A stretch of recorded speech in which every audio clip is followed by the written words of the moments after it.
تمام محبان اہل بیت علیہ السلام کو مبارکباد پیش کرتا ہوں۔ اللہم صلی علی محمد و آل محمد۔ دن بہت ہی مبارک ہے، لہذا آج ہم اسی حوالے سے آپ کی خدمت میں گفتگو کریں گے۔ ہمارا موضوع سیرت امام حسن مجتبیٰ علیہ السلام ہے۔ جیسا کہ میں نے آپ کی خدمت میں پاک پیغمبر صلی اللہ علیہ وآلہ وسلم کی حدیث کو بیان کیا، جس میں آپ فرماتے ہیں کہ اگر عقل کسی انسان کی شکل میں ہوتی تو وہ حسن ابن علی، یعنی مجسم عقل ہے۔ عقل جو کہ خداوند متعال کی طرف سے جس کو رسول باطنی کہا گیا ہے، کہ اللہ تعالیٰ نے دو قسم کے رسول بھیجے، ایک ظاہری انبیاء علیہ السلام کی شکل میں، انسانوں کی شکل میں آئے ہیں جو ظاہری رسول ہیں، اور ایک اللہ نے باطنی رسول بھیجا ہے جو عقل ہے، جو ہر انسان کے اندر موجود ہے۔ اور یہ عقل ہی ہے جس کے ذریعے سے احادیث میں ہے کہ اللہ کی عبادت کی جاتی ہے، یہ عقل ہی ہے جس کے ذریعے سے انبیاء علیہ السلام کی تصدیق کی جاتی ہے، یہ عقل ہی ہے جس کے ذریعے سے انسان اچھائی اور برائی کی پہچان کرتا ہے۔ تو یہ جو عقل اللہ نے انسانوں پر بہت بڑی نعمت کے طور پر نوازا ہے، امام مجتبیٰ علیہ السلام کل عقل تھے اور مجسم عقل اور حکمت و دانائی کے مجسم تھے۔ امام مجتبیٰ علیہ السلام، ایسا کہ آپ جانتے ہیں کہ 3 ہجری کو آپ کی ولادت 15 رمضان المبارک کو ہوئی، اس لحاظ سے کہ نبی کریم صلی اللہ علیہ وآلہ وسلم کے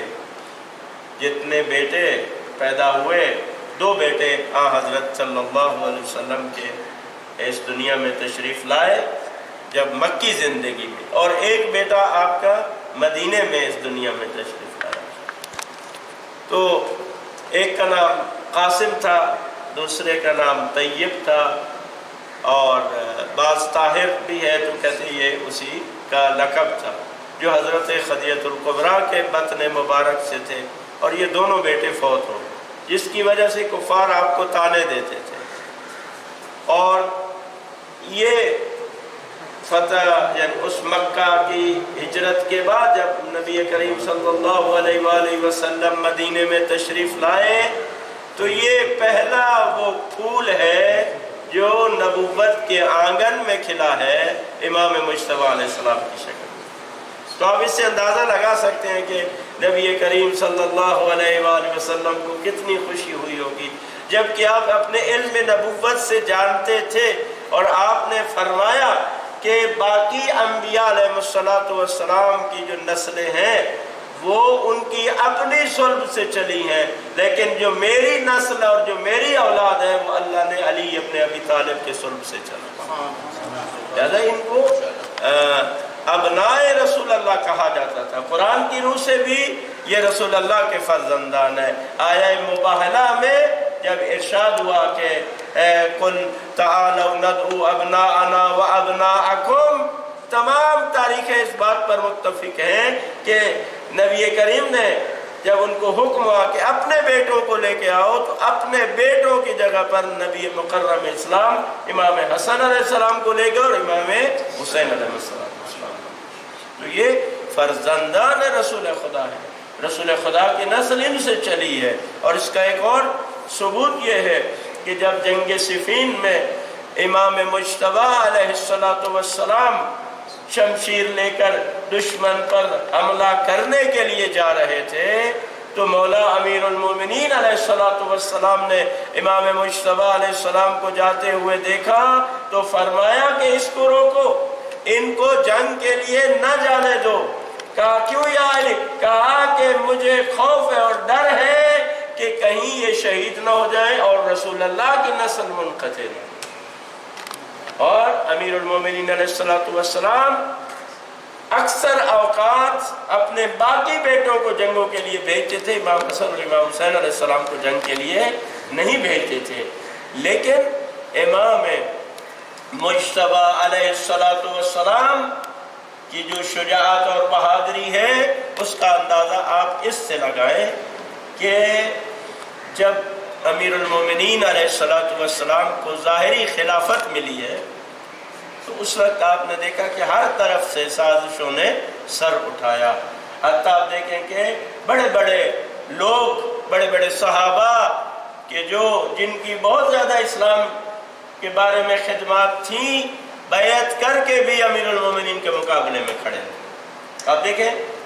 طلحہ اور زبیر نے بیعت کی اور اس کے بعد اس بیعت کو توڑ دیا، مکہ گئے اور پھر وہاں سے ایک لشکر کشی کی اور ام المومنین کو بھی اپنے ساتھ لیا اور بصرہ میں آئے، بصرہ میں آ کر لوٹ مار مچائی، اور وہاں پر امیر المومنین علی ابن ابی طالب علیہ السلام کے جو گورنر تھے عثمان بن حنیف، اس کا انہوں نے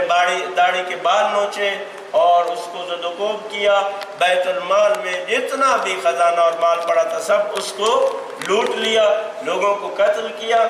تو اب امیر المومنین علیہ السلام مدینہ سے نکلے کہ تاکہ اس بغاوت کی سرکشی کریں۔ بغاوت تھی نا خلیفۃ المسلمین کے مقابلے میں، اور پھر شہروں کا امن و امان کو خراب کرنے لگے اور ایک شہر پر، ایک صوبے پر قبضہ کر لیا۔ بصرہ تیسرا بڑا اسلامی شہر تھا یا چوتھا آپ کہیں، آبادی کے لحاظ سے اس زمانے میں اور فوجی اہمیت کے لحاظ سے بھی اس کی بہت زیادہ اہمیت تھی۔ تو اب امیر المومنین علیہ السلام جب چلے ہیں بصرہ کی طرف تو اب ظاہر ہے مدینہ سے بہت کم لوگ امیر المومنین علیہ السلام کے ساتھ نکلے، تو امیر المومنین نے پہلے 2-3 آدمیوں کو بھیجا کوفہ، کہ کوفہ سے جا کر لشکر کو لے آئے، لوگوں کو لے آئے تاکہ اس بغاوت کو کچلا جائے۔ تو وہاں پر یہ موسیٰ اشری گورنر تھا۔ یہ بھی داستان ہے امیر المومنین علیہ السلام کی مظلومیت کی کہ مولا امیر المومنین نے اس کو، یہ حضرت عثمان کے زمانے سے یہ گورنر تھے تو اس کو ہٹایا، لیکن لوگوں نے اصرار کیا کہ اس کو باقی رہنے دیا جائے، اور اس میں کہتے ہیں مالک اشتر نے بھی کہا کہ اس وقت مصلحت یہ ہے کہ کوفے میں یہی گورنر۔ آپ دیکھیں کہ مولا امیر المومنین کا گورنر ہے، یعنی ان کی طرف سے گورنر ہے۔ جب امیر المومنین کے نمائندہ وفد اور نمائندے وہاں پر جاتے ہیں کہ وہاں سے لوگ آئیں امیر المومنین علیہ السلام کی مدد کے لیے، تو وہاں پر یہ موسیٰ اشری تقریر کرتا ہے کہ بھائی اس فتنے میں آپ نے نہیں پڑھنا، یہ مشکوک چیز ہے۔ اب دیکھیں خلیفۃ المسلمین ہے، امام وقت ہیں، وہ ایک چیز کا حکم دے رہے ہیں اور ایک گورنر کہہ رہے ہیں کہ یہاں پر مشکوک ہے، یہ مسلمانوں کو آپس میں لڑانے کی بات ہے، فتنہ ہے، اس میں کوفیت تم نہ پڑھنا۔ ایک بندہ بھی نہیں نکلا وہاں کوفہ سے، اس کی وجہ سے یہ گورنر تھا۔ پھر دوبارہ امیر المومنین علیہ السلام نے بھیجا، پھر بھی یہی ہوا۔ آخر میں بصرہ کی طرف جاتے ہوئے ایک مقام پر امیر المومنین نے امام حسن مجتبی علیہ السلام کو بھیجا اور ان کے ساتھ عمار ابن یاسر کو بھیجا۔ تو یہ دونوں وہاں پر تشریف لے جاتے ہیں۔ امام مجتبی علیہ السلام مسجد کوفہ میں خطبہ ارشاد فرماتے ہیں اور لوگوں کو آگاہی دیتے ہیں، اور اس کے نتیجے میں 10 سے 12,000 افراد کوفہ سے امیر المومنین علیہ السلام کی مدد کے لیے نکلے۔ اور بھی بات ہے، مولا امام مجتبی میں کہتے ہیں جس طرح امیر المومنین بڑے فصیح و بلیغ تھے، اسی طرح سے امام مجتبی علیہ السلام بھی بہت ہی دلکش اور پرکشش گفتگو فرماتے تھے اور انتہائی فصیح و بلیغ تھے امام حسن مجتبی علیہ السلام۔ اور حتیٰ جب بعد میں امام حسن نے صلح کیا معاویہ سے، تو وہاں پر بھی جو خطبات ارشاد فرماتے بڑے واضح انداز سے امیر شام کو آپ نے تنقید کا نشانہ بنایا۔ تو اس کے بعد امام مجتبی کی شجاعت آپ کی خدمت میں عرض کرنا چاہ رہا ہوں، ٹھیک ہے۔ جب جنگ جمل ہوئی اس کا بھی آپ مطالعہ کریں کہ کیا کیا چیزیں ہیں، کس طرح سے یہ جنگ جو ہے رونما ہوئی۔ تو وہاں پر جو ایک مرکز تھا جس کے ارد گرد پتہ نہیں کتنے لوگ دیوانہ وار اس کا دفاع کر رہے تھے، اور وہ مرکز کیا تھا؟ وہ ایک اونٹ تھا اور اس کے ساتھ ایک پرچم تھا، اور کہتے ہیں نہ جانے کتنے لوگوں نے اس پر اپنی جانیں قربان کی اس کی حفاظت کے۔ تو اب امیر المومنین علیہ الصلوۃ والسلام نے دیکھا کہ جب تک یہ جھنڈا ہے اور یہ اونٹ باقی ہے، یہ اسی طرح سے قتل ہوتے رہیں گے، لہذا فرمایا کہ اس مرکز کو ختم کیا۔ امام مرتضیٰ علیہ السلام نے حضرت حنفیہ کو بھیجا۔ حضرت حنفیہ بہت بہادر تھے، امیر المومنین کے فرزند تھے،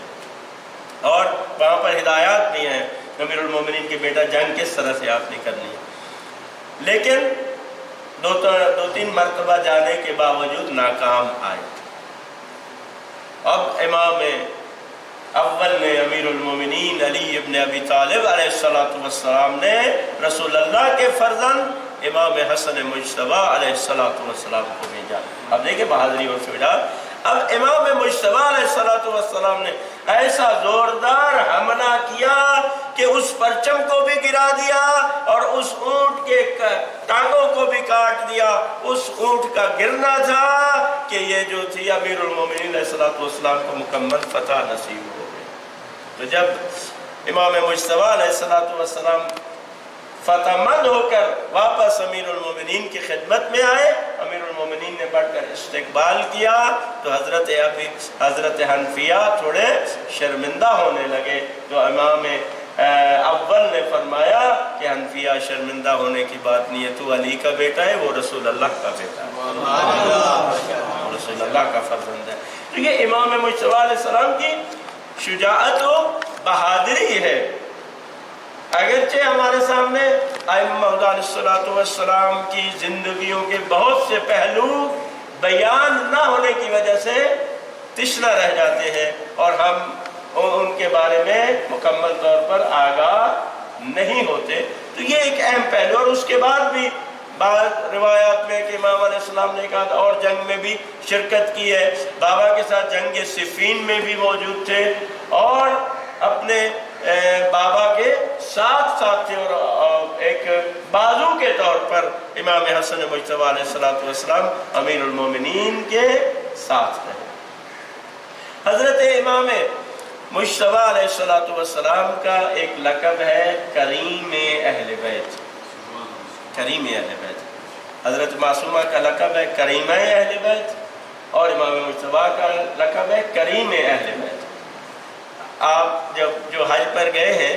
تو وہاں پر جو ایک مزرعہ ہے، ایک باغ ہے جو امام حسن علیہ السلام کے نام سے وہاں پر مشہور ہے، تو وہاں باقاعدہ وہ جو دسترخوان بچھاتے وہ کہتے ہیں یہ امام حسن علیہ السلام کا دسترخوان، اور اس وقت سے امام مجتبی علیہ السلام کا لنگر جو ہے وہ جاری ہے۔ یعنی آپ کی زندگی میں ضرورت مند حاجت مند لوگ آتے تھے اور آپ کے لنگر سے دسترخوان سے فیض یاب ہوتے تھے، دنیا آپ کے اس سے کھاتی تھی، لیکن خود آپ کی غذا انتہائی سادہ ہوتی تھی۔ یہ ایک روایت جو ہے وہ بیان کی ہے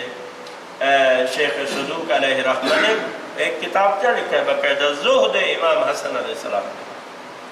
تو وہاں پر ایک مدرک نامی ایک صحابی بھی ہے، اس سے جو ہے انہوں نے روایت کی ہے، وہ کہتے ہیں کہ ایک دن یہ باغ تھا عبداللہ ابن عباس کا، عبداللہ ابن عباس کا باغ تھا، مدرک بن زیاد وہ کہتا ہے کہ ایک دن سارے امام حسن بھی آئے، امام حسین بھی آئے، اور تمام حضرت عباس کے جتنے بیٹے تھے وہ بھی باغ میں آئے، تو باغ میں چہل قدمی کر رہے تھے۔ اسی دوران امام حسن نے مجھ سے کہا کہ مدرک کوئی کھانے کی چیز ہے تو لے۔ میں نے کہا مولا کچھ حاضر ہے، تو کہا کہ سادہ روٹی اور تھوڑا سا نمک اور تھوڑی سی ساتھ سبزی، یہ میں لے کے گیا، اور امام مجتبی علیہ السلام نے اس سادہ روٹی، نمک اور سبزی کے ساتھ جو ہے وہ کھانا تناول فرمایا، اور پھر کھانا تناول فرمانے کے بعد فرماتے کہ کتنی پاکیزہ اور مزیدار جو ہے وہ یہ غذا تھی اور خوراک تھی، کھانا تھا۔ کہتے ہیں اتنے میں وہ انواع و اقسام کے کھانے جو تیار کیے گئے تھے اور ٹھیک ٹھاک جو ہے وہ کھانا وہ جب آیا گیا تو میں نے بلایا، امام نے فرمایا غلاموں کو بلاؤ، کہا سب غلاموں کو بلایا گیا، اور وہ کھانا جو امام مجتبی علیہ السلام کے لیے لایا گیا تھا وہ سب جو ہے وہ غلاموں نے اس کو دیا۔ تو خود سادہ غذا اور سادہ لباس جو ہے وہ زیب تن فرماتے تھے، لیکن غریبوں اور مسکینوں کے لیے آپ کا لنگر جو ہے وہ عام چلتا تھا۔ کریم اہل بیت علیہ امام مجتبی علیہ السلام، آپ دیکھیں کہ یہ ایک بہت بڑی بات ہے جو بھی میں کرنے لگا ہوں، آپ اس پہ غور کرنا۔ اگرچہ کہنے میں تو بہت ہی آسان ہے، کہنے میں بہت آسان ہے، لیکن اس کا کرنا جو ہے وہ عام انسان کے لیے محال ہے۔ محال ہے یعنی نہیں ہو سکتا۔ وہ کیا ہے؟ وہ یہ کہ روایات میں ہے کہ امام مجتبی علیہ السلام نے 2 مرتبہ اپنا تمام مال، جتنی بھی امام کے پاس دارائی تھی، جو کچھ بھی آپ کی ملکیت میں تھا، زندگی میں 2 مرتبہ وہ سب کا سب امام علیہ السلام نے غریبوں اور مسکینوں میں تقسیم کیا۔ ہو سکتا ہے صرف مثلا اب میں یہاں پہ بیٹھا ہوں، میرے پاس جو کچھ بھی ہے سوائے میرے اس لباس کے، باقی سب جو ہے وہ میں غربا اور مساکین میں تقسیم کیا۔ سوچ سکتے۔ اور 3 مرتبہ ہے کہ امام علیہ السلام نے اپنے مال کو ادا کیا۔ اگر 2 جوڑے جوتوں کے تھے، 1 جوڑا خود رکھا، 1 راہ خدا میں لوگوں کو۔ اور ایسے نہیں ہوتا تھا جیسے، یعنی عام آدمی آپ دیکھیں نا کہ اگر کوئی ان سے مانگنے کے لیے جاتا ہے تو 5 روپے 10 روپے 20 روپے، یعنی ممکن ہے اس کے ایک دن کا خرچہ بھی نہ ہوتا۔ لیکن کہتے ہیں امام مجتبی علیہ السلام جب کسی فقیر اور مسکین کو دیتے تھے تو اتنا دیتے تھے کہ پھر زندگی بھر اس کو کسی اور سے مانگنے کی ضرورت نہیں پیش آتی۔ کیا کرتے تھے کہ یا تو اس کا کاروبار کا اتنا دے دیتے جس سے وہ اپنا کاروبار کرتا اور وہ محتاجی سے نکل آتا، یا اس کی زندگی بھر کی ضروریات کو پورا فرما دیتے۔ یہ فرق ہے عام لوگوں میں اور اہل بیت علیہ السلام کی سخاوت میں۔ اور پھر اس سے بھی بڑھ کر یہ تھا کہ آپ دیکھیں کہ امام مجتبی علیہ السلام کے سامنے ایک شخص آتا ہے اور آ کر کہتا ہے کہ مولا کچھ عنایت فرمائے، لکھا ہوئی چیز، بولا بھی نہیں، ایک رکا لکھا ہوا امام حسن مجتبی علیہ السلام کے سپرد کیا۔ امام نے کہا حاجت کا مقضی ہے، تیری حاجت قبول۔ پڑھا نہیں امام نے، کہا کہ تیری حاجت قبول ہو گئی، پوری ہو گئی۔ تو ساتھ کھڑے ہوئے ایک شخص نے کہا مولا آپ پڑھ تو لیتے کہ اس میں کیا لکھا ہے؟ امام علیہ السلام نے فرمایا کہ میں ڈرتا ہوں اس بات سے کہ جتنی دیر مجھے پڑھنے میں لگتی کہیں اللہ تعالیٰ مجھے اس بات پر مواخذہ نہ کرتا کہ تو نے اتنی دیر سائل کو کھڑے کیوں رکھا۔ یہ بات کہیں نہیں ملے گی، ممکن ہے کوئی اور بھی مل جائے سخاوت کرنے والے، لیکن یہ جو اعلیٰ ظرفی ہے، یہ جو ظرافتیں ہیں، یہ کہیں پر ہمیں نہیں ملتی۔ کیوں؟ اس لیے کہ فرمایا اللہ تعالیٰ نے نبی کریم صلی اللہ علیہ وآلہ وسلم کے بارے میں انک لعلی خلق عظیم، کہ اے پیغمبر آپ خلق عظیم کی منزلت پر فائز ہیں۔ تو خلق عظیم کی منزلت پر فائز، نانا کی گود میں پلنے والا، ان کی زبان کو چوسنے والا، ان کے سینے پہ سونے والا، ان کے کندھوں پہ سوار ہونے والا امام حسن مجتبی علیہ السلام مکمل طور پر اعلیٰ اخلاق میں بھی اپنے نانا کا عکس تھے، بالکل عکس تھے، بالکل نمونہ تھے۔ آپ دیکھیں کسی نے سوال کیا امام مجتبی علیہ السلام سے کہ مولا جو بھی آتا ہے آپ اس کو دے دیتے ہیں، کسی سے کسی کو بھی وہ نہیں کرتے، روکتے نہیں ہیں، منع نہیں کرتے، اور جو بھی مانگنے کے لیے آتا آپ دے دیتے ہیں۔ امام علیہ السلام نے فرمایا دیکھو ایک میں نے عادت بنائی اور ایک میرے اللہ کی عادت ہے، یا جو آپ کہیں کہ ایک میں نے اپنا ایک طرز عمل اپنایا ہے، ایک خدا نے میرے ساتھ ایک طرز عمل اپنایا ہوا ہے۔ وہ یہ ہے کہ جب کوئی مجھ سے آ کر مانگتا ہے میں دے دیتا ہوں، اور جب مجھے ضرورت ہوتی ہے وہ مجھے عطا کر دیتا ہے۔ لہذا میں ڈرتا ہوں اس بات سے کہ اگر میں اپنی عادت بدل لوں تو ہو سکتا ہے وہ بھی اپنی عادت کو۔ یہ امام مجتبی علیہ السلام کی سخاوت۔ اور دیکھیں ان تمام باتوں کے باوجود انتہائی تواضع اور عاجزی کے ساتھ امام علیہ السلام پیش آتے تھے۔ ہم تواضع کے بارے میں آپ کی خدمت میں عرض کیا تھا کہ تواضع ہی اصل میں انسان کو بلندی کی طرف جو ہے لے جاتا ہے۔ اللہ کے علاوہ باقی کسی انسان کو بھی، چاہے وہ نبی ہی کیوں نہ ہو، غرور کا اور تکبر کا حق نہیں ہے کسی کو، سب کے لیے کہ وہ عاجزی اور تواضع کرے۔ کہتے ہیں ایک دن چند لوگ بیٹھے ہوئے تھے، غریب مزدور، زمین پر ہی کوئی کپڑا بچھا کے اسی پر ہی روٹی کے چند ٹکڑے رکھ کے تو بیٹھے ہوئے تھے، کھا رہے تھے۔ اتنے میں امام حسن مجتبی علیہ السلام کا گزر ہوا۔ انہوں نے امام حسن علیہ السلام کو دعوت دی کہ آپ بھی ہمارے ساتھ آئیں۔ تو امام اسی طرح زمین پر بیٹھ گئے اور ان مزدوروں کے ساتھ بیٹھ کر آپ نے کھانا کھایا اور فرمایا کہ اللہ غرور اور تکبر کرنے والوں کو پسند نہیں کرتا۔ ممکن ہے میرے دوستو بعض دفعہ ہم کسی مزدور کے ساتھ، کسی ملازم کے ساتھ، کسی اس کے ساتھ اگر ہمیں بیٹھنا پڑے تو ہم ظاہر میں ممکن ہے کوئی اور بہانہ بنائے، لیکن اندر میں ہمارا ہو کہ یہ ہماری شان کے خلاف ہے کہ ہم، یہ غرور اور تکبر ہے۔ خدا ہمیں اس سے محفوظ رکھے۔ تو امام رضا علیہ السلام فرماتے ہیں کہ سب انسان حضرت آدم کی اولاد ہیں، سب اس لحاظ سے مساوی ہیں۔ ہاں اگر اللہ کے نزدیک کسی کا مقام ہے تو وہ تقویٰ ہے، وہ خدا کے نزدیک ہے نا، یعنی خدا کے نزدیک جو زیادہ متقی ہے وہ زیادہ عزت والا ہے، لیکن ویسے اولاد ہونے کے لحاظ سے، آدم ہونے کے لحاظ سے تو سب کیا ہے؟ مساوی۔ امام مجتبی علیہ السلام اپنی زہد و پارسائی میں اعلیٰ مقام رکھتے تھے، اور ان سب چیزوں کے علاوہ دیکھیں جو ہے کہ مقام عبودیت پر، کیونکہ تمام ائمہ اور نبی کریم صلی اللہ علیہ وآلہ وسلم مقام عبودیت کے لحاظ سے اپنے کمال پر تھے، اور یہی ان کی بلندی کی وجہ ہے کہ وہ عبد خدا تھے۔ اور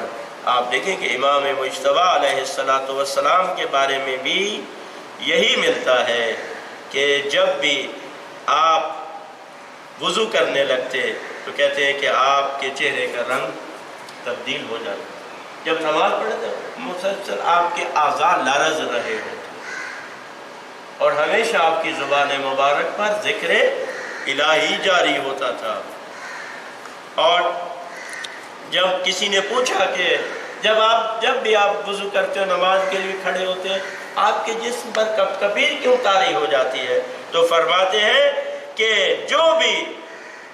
رب العرش کے سامنے کھڑا ہو تو اس کا رنگ اڑنا چاہیے اور اس کے جسم میں لرزہ طاری ہو۔ یہ نہیں تھا کہ خوف الہی اس عنوان سے نہیں،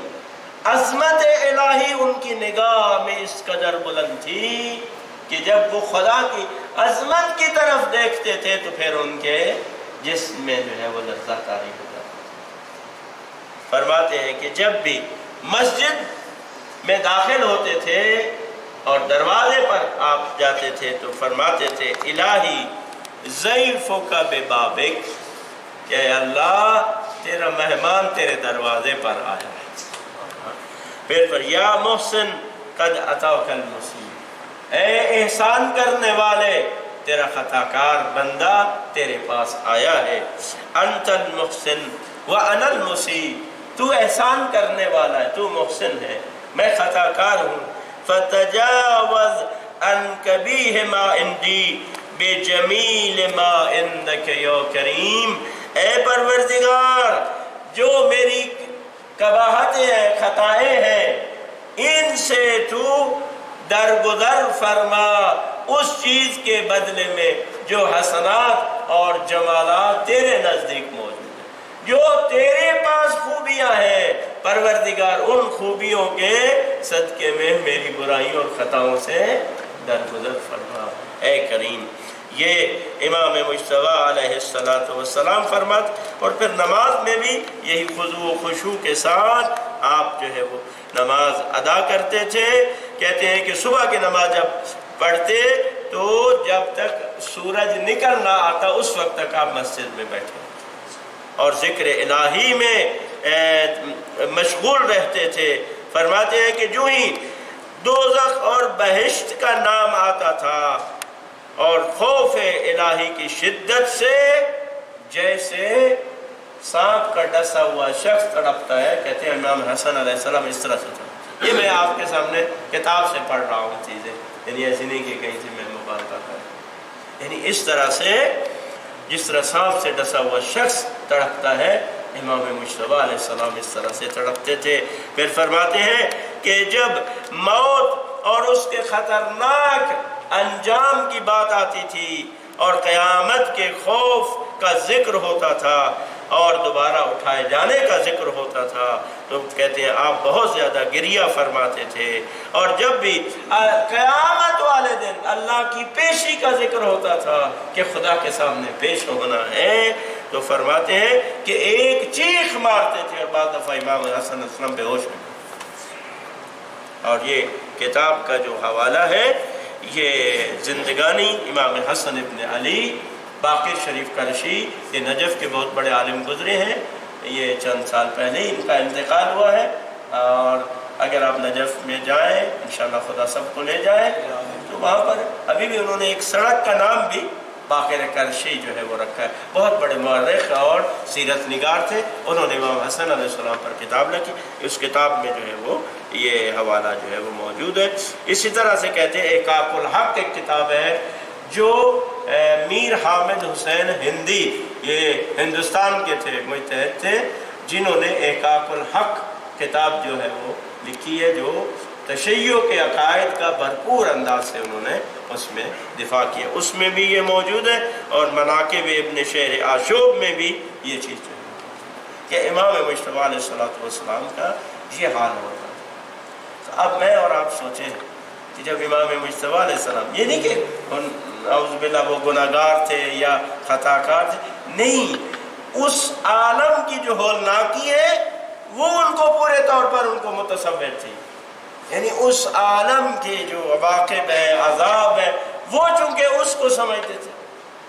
اور پورے طور پر وہ اس کو جانتے تھے کہ وہ کیسا ہوگا، اس لیے اس کے خوف سے اور گریہ کرتے تھے، اور غالباً ہم گناہگاروں کے لیے گریہ کرتے ہو کہ یہ کیا حال ہوگا ان سب کا اس قیامت والے میں۔ تو امام مجتبیٰ علیہ السلام کی عبادت کا یہ عالم تھا، 20 یا 25 بار پیدل حج، پیدل، اور بعض دفعہ کہتے ہیں پاؤں سے جوتا بھی نہیں پہنتے تھے، پاؤں میں جوتا بھی نہیں پہنتے تھے۔ جب کسی نے پوچھا کہ مولا آپ سوار ہو جائیں، فرماتے ہیں مجھے شرم آتی ہے اللہ کی بارگاہ میں جاؤں اور سوار ہوں۔ یہ دیکھیں معرفت پروردگار، عظمت پروردگار، ہم نے خدا کو پہچانا ہے تو ان کے ذریعے سے پہچانا ہے۔ توحید اگر سمجھنی ہے تو محمد و آل محمد کے دروازے پر آنا پڑے گا، پھر توحید بھی سمجھ آئے گی، معرفت الہی بھی سمجھ میں آئے گی۔ اگر اس دروازے پر نہیں آئیں گے تو پھر خدا کے جسم کے قائل بھی ہو جائیں گے، اور نعوذ باللہ پھر کبھی خدا کی ٹانگ کو بھی کہیں اور پر جو ہے وہ ڈال دیں، نعوذ باللہ۔ اہل بیت علیہ السلام، یہ ہے تصور توحید، یہ ہے عظمت، یہ ہے ادب، بارگاہ رب العزت میں یہ ادب ہے، مقام ادب ہے جو امام مجتبیٰ علیہ السلام نے بتایا۔ اور یہ نہیں تھا کہ سواریاں نہیں ہوتی، کہتے ہیں بڑے نجیب گھوڑے اور بہترین گھوڑے ساتھ ہوتے تھے، لیکن آپ پیدل جو ہے وہ جاتے تھے، اور یہ نہیں کہ تکلیف نہیں ہوتی تھی، کہتے اتنی ہوتی کہ پاؤں پر ورم آ جاتے تھے چلتے تھے۔ ابھی جو سعودی عرب میں رہے ہیں یا حج پہ جاتے، تیز رفتار ترین گاڑیوں کے ذریعے سے بھی 4.5 گھنٹے کا 5 گھنٹے کا سفر ہوتا ہے، اور حج کے دنوں میں تو پھر کوئی پتہ ہی نہیں ہوتا نا کہ کتنے گھنٹے لگیں گے، اور تو بعض دفعہ جو ہے وہ بہت زیادہ دیر بھی ہو جاتی ہے کیونکہ رش وغیرہ، کیونکہ پیدل جاتے تھے امام حسن علیہ السلام۔ اور آخری بات کروں کہ سب سے زیادہ جو شباہت تھی رسول خدا صلی اللہ علیہ وسلم سے امام مجتبیٰ علیہ السلام، وہ میں نے کہا لکھوں گا، وہ شعر تھا جس میں کسی نے کہا کہ جب آپ دوش رسول پر لوگ آپ کو دیکھتے تھے تو یوں کہتے تھے کہ رسول اللہ نے اپنا بچپن اپنے کاندھے پہ اٹھایا، یعنی اس قدر شباہت تھی امام حسن مجتبیٰ علیہ السلام۔ اور دوسرا یہ کہ رسول اللہ کی جو ہیبت تھی نا وہ امام مجتبیٰ علیہ السلام، یعنی کسی میں رسول اللہ کے بعد جو رعب اور ہیبت اور چہرے کی جو رونق اور چہرے پر جو نورانیت تھی رسول اللہ کے بعد وہ امام مجتبیٰ علیہ السلام، یہ ہیبت تھی، یعنی یہ امام مجتبیٰ علیہ السلام کا رعب تھا کہ جب آپ حج پر جا رہے ہیں پیچھے سے ایک قافلہ ہے جس میں صحابہ کرام بھی تھے، بڑے بڑے لوگ بھی تھے، اور ان میں حضرت سعد بن ابی وقاص بھی تھے۔ تو اب امام مجتبیٰ علیہ السلام کی ہیبت دیکھیں کہ سب یہ بھی اتر پڑے، ان کی جرت نہیں ہوئی کہ امام مجتبیٰ علیہ السلام پیدل جا رہے اور یہ بھی سوار ہو کر جائے، یہ سب سواریوں سے اتر پڑے، کچھ دیر تو چلتے رہے، دیکھا کہ امام مجتبیٰ علیہ السلام تو اپنے راستے پر جا رہے ہیں، ان کے لیے سخت ہو گیا، مشکل ہو گیا کہ وہ بھی پیدل چلے، تو سعد بن ابی وقاص آتے ہیں امام مجتبیٰ علیہ السلام کی خدمت میں، یا ابن رسول اللہ، یہ آپ کے نانا کی امت کے لیے اور ان کے لیے سخت ہے اس طرح سے پیدل چلنا، آپ بھی سوار ہو جائیں تاکہ یہ سب بھی سوار ہو جائیں، اور آپ پیدل ہو تو ہمارے لیے یہ ممکن نہیں ہے کہ ہم سوار ہو جائیں۔ امام علیہ السلام نے فرمایا میں سوار ہو جاؤں یہ تو نہیں ہو سکتا، ہم یوں کرتے ہیں ہم راستہ تبدیل کر لیتے ہیں، آپ دوسرے راستے سے سوار ہو جائیں۔ یہ روب کی بھی بات اور امام علیہ السلام کی عبادت الہی میں جو کوشش اور تلاش تھی وہ اس کی بھی بات ہے۔ تو اللہ تعالی ہمیں امام مجتبیٰ علیہ السلام کی سیرت پر چلنے کی توفیق عطا فرمائے، ان کی شفاعت سے خداوند تعالی ہمیں بہرمند فرمائے۔ آج کے دن یہ جتنا ہم نے امام حسن علیہ السلام کا ذکر کیا ہے آپ نے سنا ہے، خداوند متعال اپنی بارگاہ میں قبول فرمائے، اور اس سے ہمارے مولا و آقا امام حسن علیہ السلام کو خدا راضی فرمائے۔ السلام علیکم ورحمۃ اللہ وبرکاتہ۔